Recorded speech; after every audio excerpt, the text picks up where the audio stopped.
Hello and welcome to Bingewatch, the podcast where we take a look at the hottest new TV and film releases on streaming television platforms. I'm Hannah Fernando, the group editor of Woman and Woman and Home magazine.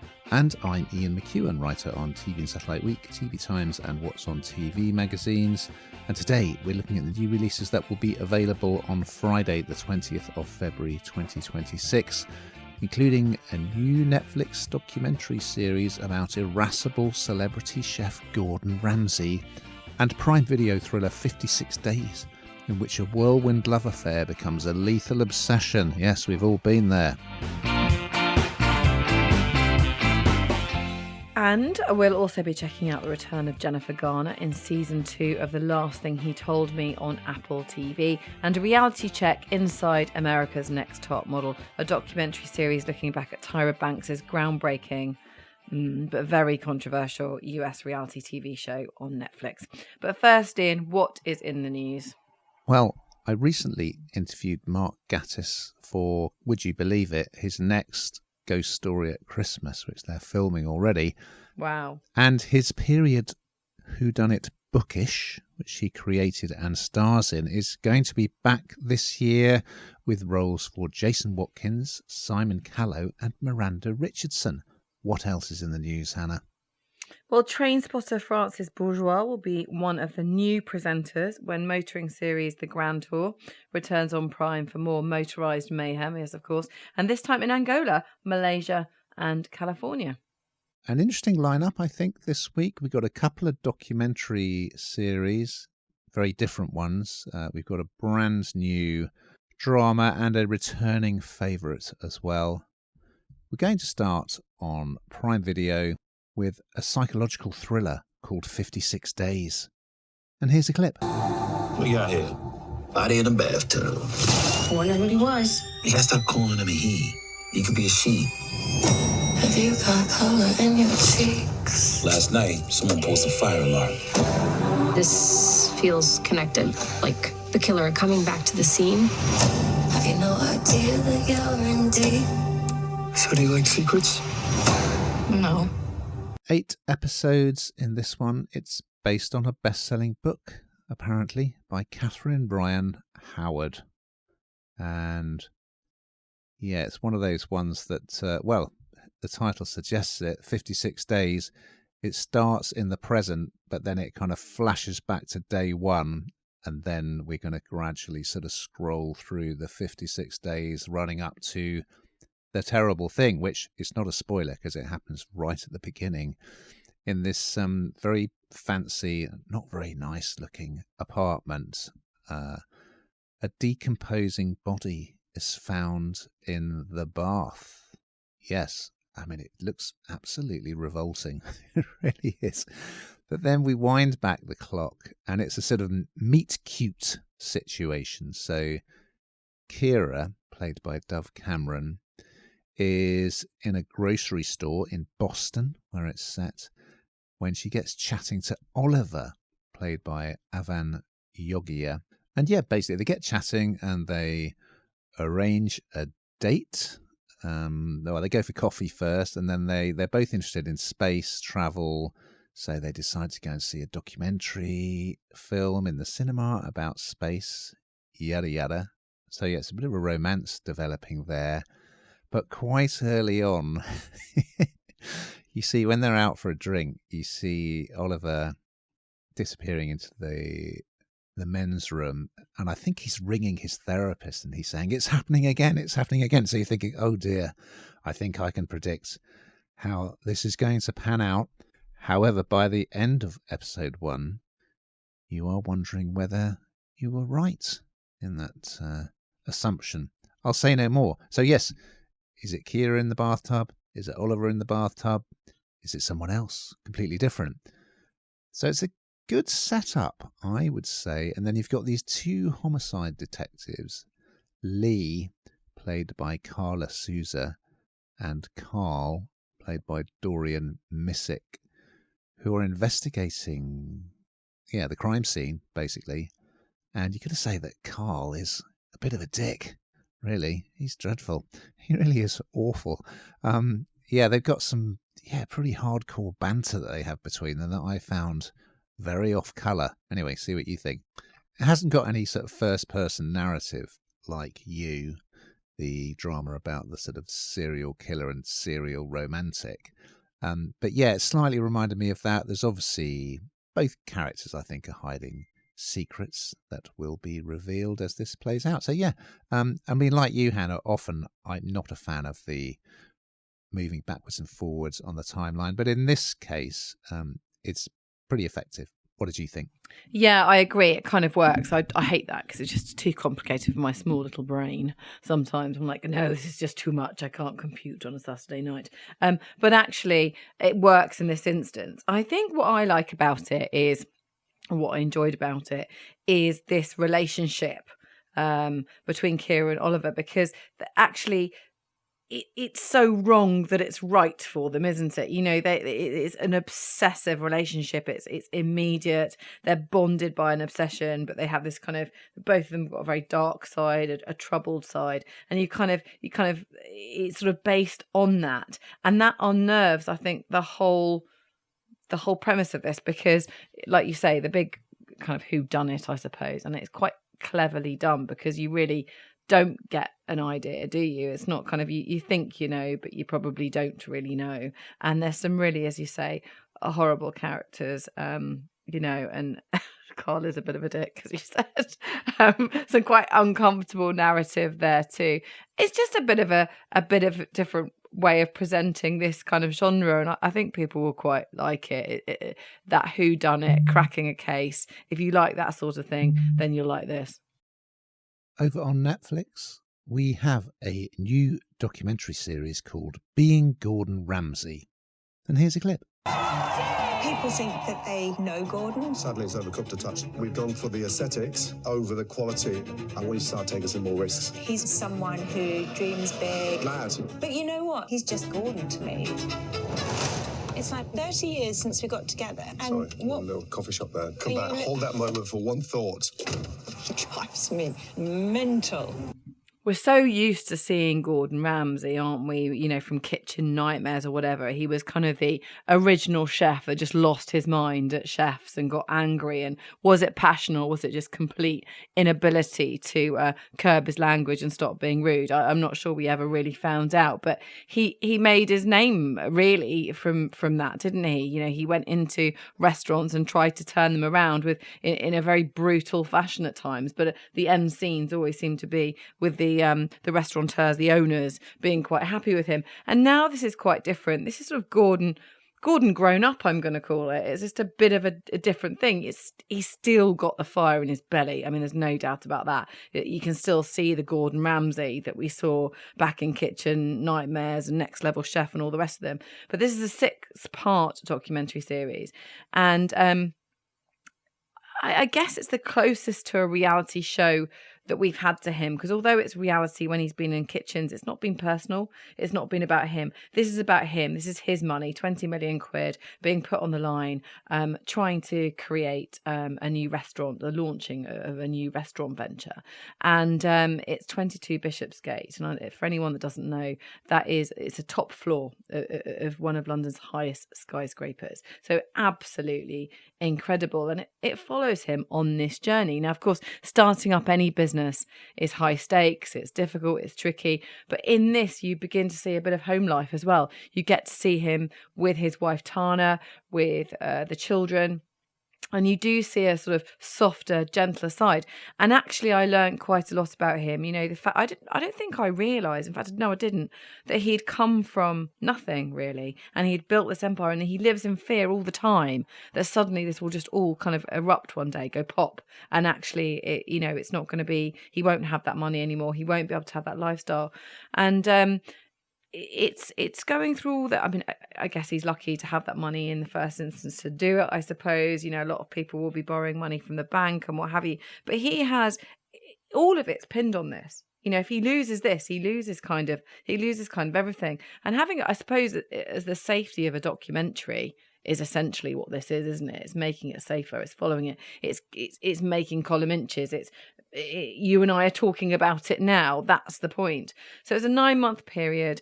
I think at times he forgets the cameras are there, which is what always happens in reality shows, which is very good viewing. And of course, he's been making a name recently for himself, hasn't he? Because he kind of waded into the Brooklyn Beckham feud saga by saying what he was saying whilst being interviewed for this. So again, some great column inches there. And you just see a really a 360-degree perspective of this very unedited Ramsey family. And I think it is relatively unedited, actually. I mean, it's not. It's edited, clearly. It's a show. It's a documentary. But it does feel really quite real. And I think that any opinions you might have had, the real him runs through it, but you do see a different side, and I found it really quite interesting. What did you think, Ian? I did find it interesting, though it struck me as very much just an advert for his new venture, because we see him going into it's all being built.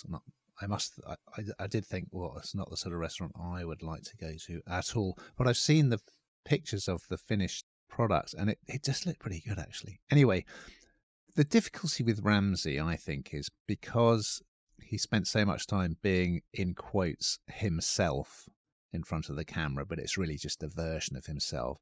Most of the time in this, he's performing in some way. Even with his family, he's always just sort of trying to get a reaction out of his relatives. That's the way he is. He's a million miles a minute. And he's always kind of prodding and poking people and, being a bit silly or whatever. We're not really, well, I only watched one episode, but we're not really seeing the sort of angry man version of him. I do like watching cookery shows, but I would never want to be a chef because it's such a stressful job. And it's, as you say, it's very precarious. And most new restaurants fail, and even, Jamie Oliver got his fingers burnt, didn't he? Launching a restaurant chain. And yes, we do learn a bit more about his sort of background and about his dad, and had a terrible relationship with his dad. And you just wonder what drives these people who are real perfectionists and for whom no amount of success is enough. And Gordon is one of those. So there's a rather touching scene where his daughter goes to get her chef whites because she wants to become a chef as well. And that's where I feel the persona dropped, and it did feel quite real. And yeah, I think he's got 4 grown-up kids, and then he's got 2 very young kids, isn't he? Like he became a dad again at 57, so a big gap there, but it is with the same partner. So that's quite full on for him. But yeah, I do kind of like Gordon. I've watched so many of his TV shows. I mean, I must admit, Kitchen Nightmares became very formulaic. Like no matter what restaurant he was in, it was the same story arc, But I enjoy his TV. I quite liked getting to find out a bit more about him. But yeah, it did just seem like a great big advert for his posh. It's not just one restaurant, is it? It's a number of restaurants at the top of this building. So, but yeah, I think it's worth a watch. On Apple TV, we have the return of the drama series, The Last Thing He Told Me. And here's a clip. How could you not have told me?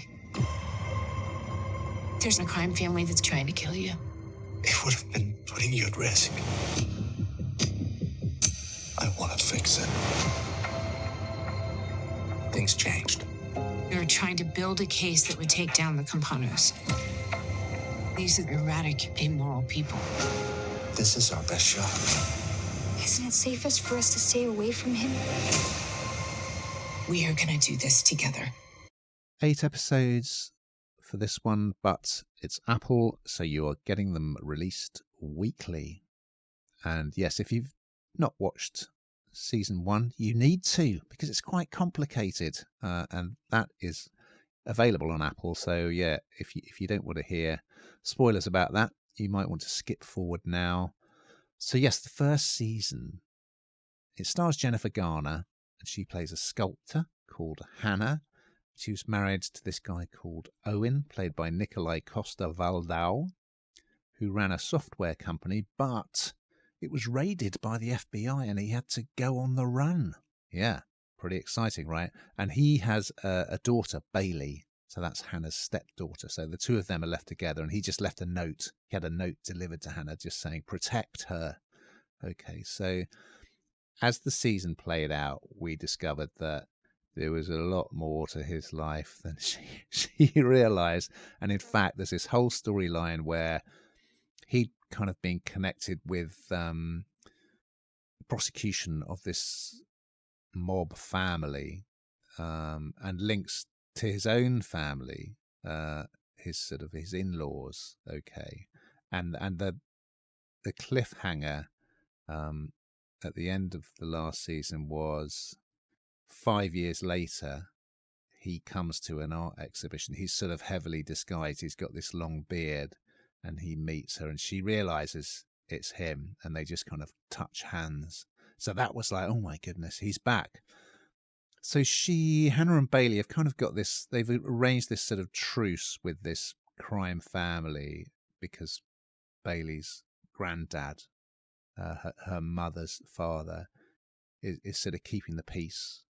But there's going to be a big plot twist at the beginning of this season, which means, they have to go on the run this time. Now Hannah tells Bailey that Dad is around. He's sort of made contact with me, but they have to go on the run because they're people are out to kill them. So I think it's really well done. This, I really like it, and I love seeing Jennifer Garner in a TV drama. Of course, she did Alias all those years ago, which was superb. She's done so much good stuff. So yeah, I mean, if you like a good, well-written, well-acted thriller, check it out. It's well worth a watch. What do you think, Hannah?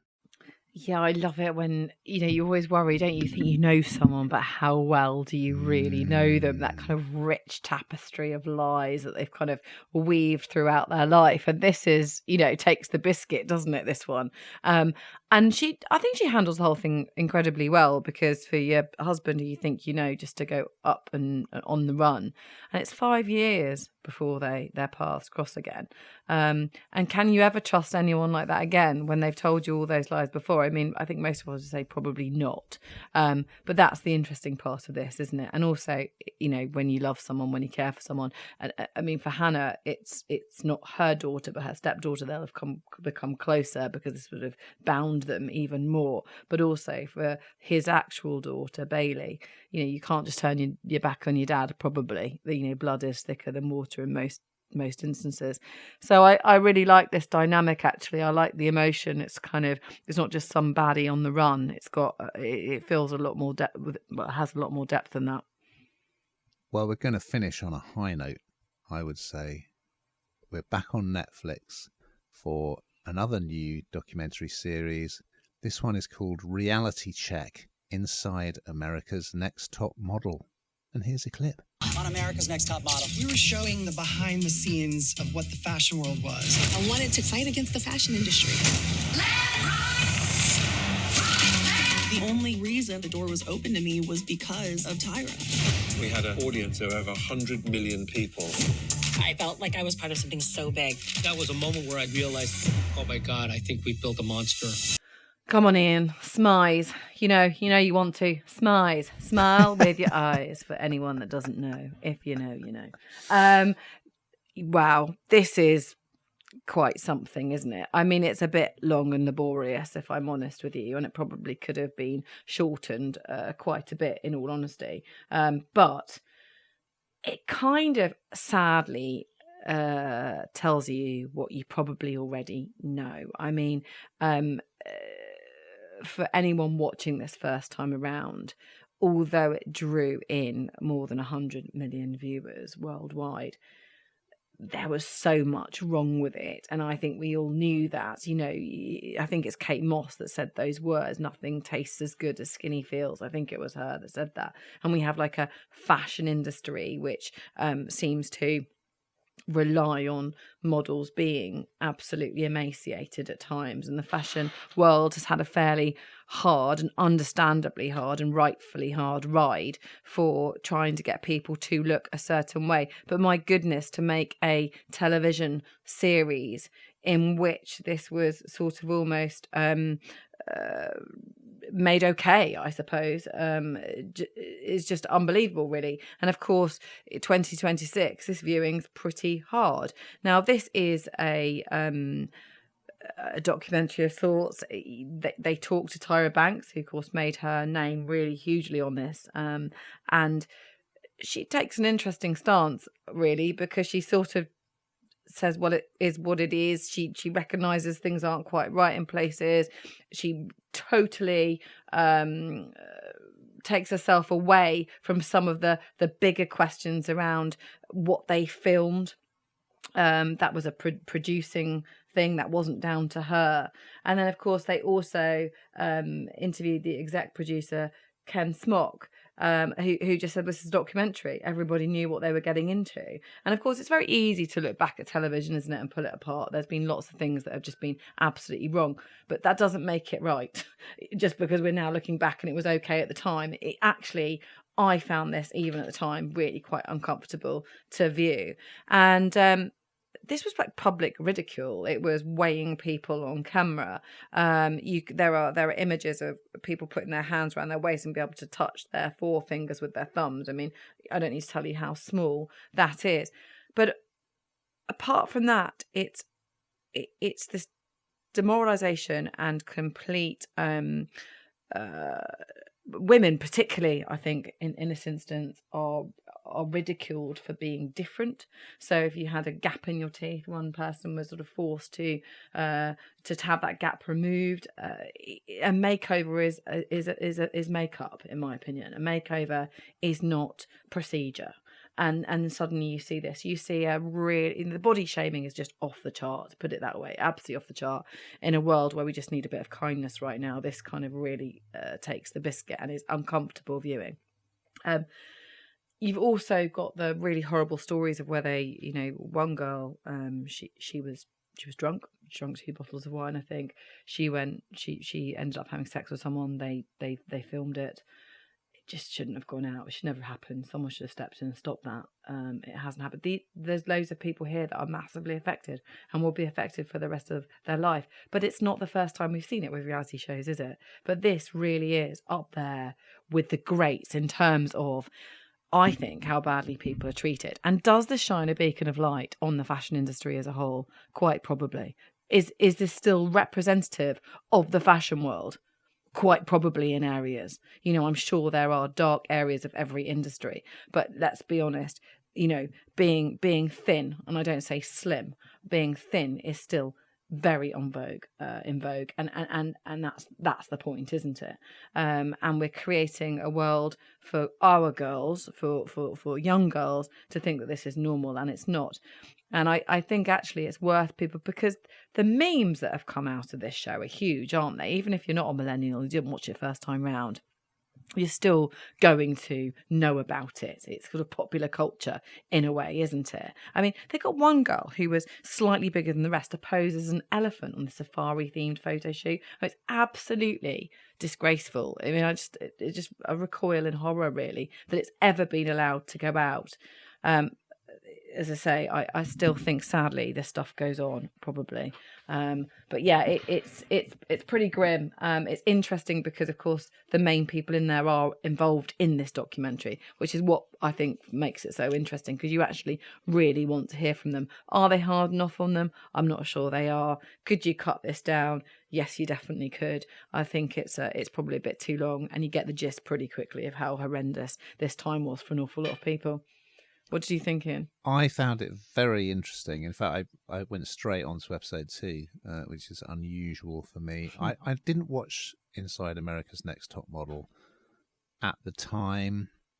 And, I mean, as you say, they've got great access, and including Tyra Banks. And, I mean, fair play to her. She's come on to, say her piece. There's long interviews with her. And it starts by kind of telling her backstory. And she overcame a hell of a lot of prejudice in the industry, a lot of kind of racism, to succeed. And I think the idea, her original idea behind this show, which was rejected by all the big networks, and it was just the last one she went to picked it up. No one else was interested. And her idea was, I want to show that, modeling should be culturally diverse, and also it should be all sorts of different shapes and sizes. So, that was her. She says that's how she started out. But of course, it was hugely successful, and then it just grew and grew and grew. And there's some interesting characters in there. So there's the catwalk coach, Jay, creative director, also Jay, and this they said they wanted a straight white English photographer, so they got this guy called Nigel Barker, and then you've got the executive producer Ken Mock. So they all, it's just really interesting to hear from them. And also there's lots of archive footage. I mean, you can imagine you've got, a group of models living in a house together, doing all these increasingly weird and inappropriate challenges. And the thing I took away from the first 2 episodes is what you mentioned. It was effectively a sexual assault, that they filmed. I mean, it just beggars belief. And no one did anything about it. It was absolutely horrific. And yes, the comments as well clearly had a huge impact on the people who took part. Janice Dickinson, as a judge, was particularly unpleasant about people's body shapes. Really horrible. So it's something that I think, you're just going to burn through it because it's absolutely fascinating. And it probably could have been edited down a bit, but I think it's fascinating look back and a reminder that although people moan about woke, I just think, thank goodness we did wake up to stuff like this, because and luckily you wouldn't get away with it, I hope, today. Well, we've got to that stage, young Hannah Maladio, where we find out what the hell you've been binge watching. Oh my goodness, I can't stop watching the Winter Olympics. I absolutely love it. And it's the men and women's free ski. I don't know if you've seen any, I'm sure you have been watching it. But those jumps are just insane. And you watch them. So it was men's the night before the women's. And I keep asking my husband the question, at what point do you decide that you think you want to do 5 turns in the air before landing backwards on a slope that's that, it's unbelievable. Like, at what point? And they're all about 18 years old. They must be absolute adrenaline junkies. It's incredible to watch. And just seeing a lot of sports that I haven't ever watched before has been incredibly enjoyable. Snowboard cross. Oh my goodness, that is absolutely gripping. And these youngsters who do the snowboarding, they're just fabulous, aren't they? Also, thank goodness, Professional Master Chef is back. Oh yes.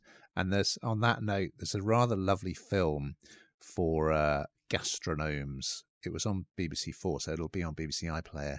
It's called The Taste of Things. It's a French film. It's got Juliette Binoche just preparing all these incredible meals. Check it out, but it will make you very hungry. Now, we've just got time to look ahead to next week's offerings. So what is on the Binge Watch menu, Hannah? Well, a rockumentary, Man on the Run, looks at Paul McCartney's post-Beatles creative rebirth. And we are back on safari in Botswana as BBC Two's Big Cats 24/7 returns with more thrilling wildlife footage of lions, leopards and cheetahs.